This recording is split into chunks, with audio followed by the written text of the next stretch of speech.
Mummy, mummy देखो कितनी प्यारी गुड़िया है। मधु दौड़ती हुई अपनी माँ अंजलि के पास गई और एक गुड़िया दिखाती हुई बहुत खुश हुई। गुड़िया को देखकर अंजलि ने कहा, अरे मधु, ये गुड़िया कहाँ से ले आई? किसने दिया तुम्हें ये गुड़िया? मधु ने कहा, मुझे किसी ने नहीं दिया। ये गुड़िया उस सड़क के किनारे पड़ी मिली थी, मुझे बहुत अच्छी लगी, इसलिए मैं उठाकर ले आई। ऐसा कहती हुई मधु अपने कमरे में चली गई। रात के 8 बज गए थे। अंजलि ने मधु को खाने के लिए बुलाया। मधु दौड़ी दौड़ी आई और साथ अपनी गुड़िया को भी लाई। रोज की तरह अंजलि ने एक चपाती मधु को दी, लेकिन आज पता ही नहीं चला उसने 1, 2, 3, 4 चपातियां खा ली। अंजलि को आश्चर्य हुआ कि आज इस लड़की को इतनी भूख कैसे लगी।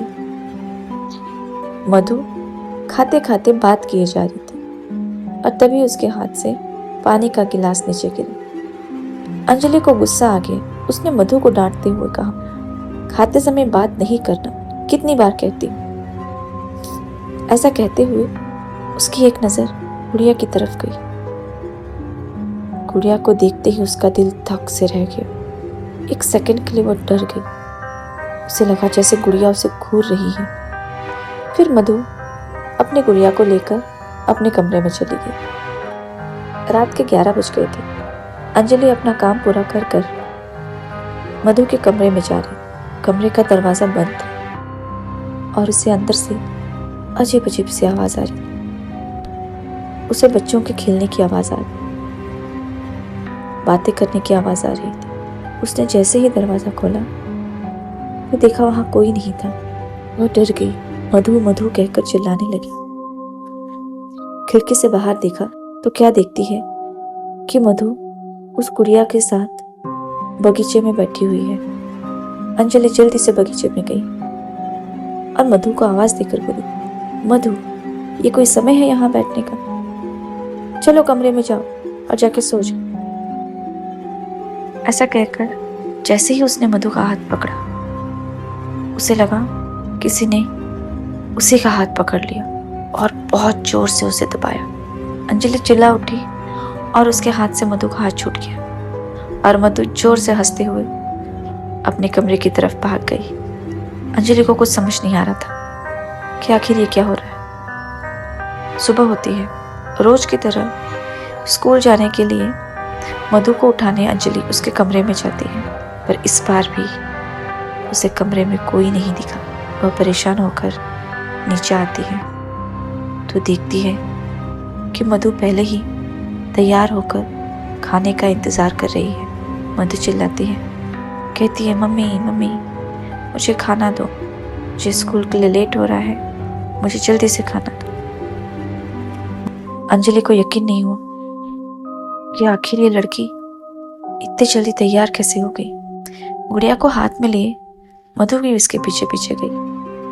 मधु को देने के लिए अंजलि ने दूध का पतीला उठाकर गिलास में डाला, पर जितना वह दूध गिलास में डाल रही थी, गिलास भर ही नहीं रहा था। पतीले का सारा दूध खत्म हो गया, मगर गिलास भरा ही नहीं। अंजलि हैरान होगी कि पतीला भर दूध एक गिलास में नहीं समाया। मधु के स्कूल जाने के बाद अंजलि ने अपनी माँ को फोन किया और जो कुछ हो रहा था उसकी माँ को बताया। अंजलि की माँ को उस पर यकीन नहीं हुआ, फिर भी उसने सलाह दी कि घर में पूजा करवाना। अंजलि ने सोमवार के दिन पूजा करवाने की ठानी और पंडित जी को पूजा के लिए बुलाया। सोमवार तक अंजलि के घर में ऐसे ही अजीब अजीब चीजें होने लगी। सोमवार के दिन जब पंडित जी ने घर में प्रवेश किया तो उन्हें एकदम से एक नकारात्मक ऊर्जा का एहसास हुआ। पंडित जी ने अंजलि से पूछा, क्या पिछले कुछ दिनों में इस घर में कोई बाहर की चीज आई है? अंजलि के दिमाग में झट से वो गुड़िया आ गई और उसने गुड़िया के बारे में पंडित जी को बताया। पंडित जी ने आंखें बंद कर ध्यान लगाने की कोशिश की। कुछ देर बाद पंडित जी ने आंखें खोलकर अंजलि को बताया कि यह गुड़िया कोई साधारण गुड़िया नहीं है। इस गुड़िया में एक 11 साल की बच्ची की आत्मा है। अंजलि सुनकर परेशान हो गई। पंडित जी से बोली, गिड़गिड़ाने लगी। पंडित जी ने बताया कि 11 साल की एक लड़की नेहा की ये गुड़िया है। नेहा अपनी इस गुड़िया के साथ अपने माँ बाप के साथ नेहा इस गुड़िया को लेकर अपने माँ बाप के साथ कार में बैठकर कहीं जा रही थी और इनकी कार किसी खाई में जा गिरी। नेहा के हाथ से यह गुड़िया छूटकर वहीं सड़क के किनारे गिर गई। नेहा और उसके माता पिता उस खाई में गिर गए और उनकी मृत्यु हो गई। लेकिन क्योंकि नेहा इस गुड़िया को बहुत चाहती थी, मोह के कारण उसकी आत्मा इस गुड़िया के अंदर ही रह गई। अंजलि ने हाथ जोड़कर पंडित जी से कहा कि महाराज, हमें इससे मुक्ति दिलवाइए, मेरे घर में सुख शांति कराइए। पंडित जी ने अंजलि को कहा कि अमावस्या के दिन पूरे विधि विधान के साथ इस गुड़िया को उसी खाई में फेंक दो, तुम्हारी परेशानी दूर हो जाएगी। अंजलि ने ऐसा ही किया।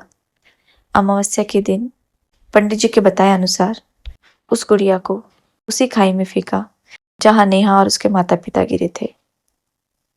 और उसके बाद उसकी बेटी मधु ठीक हो गई और पहले की तरह उनकी जिंदगी खुशहाल हो गई।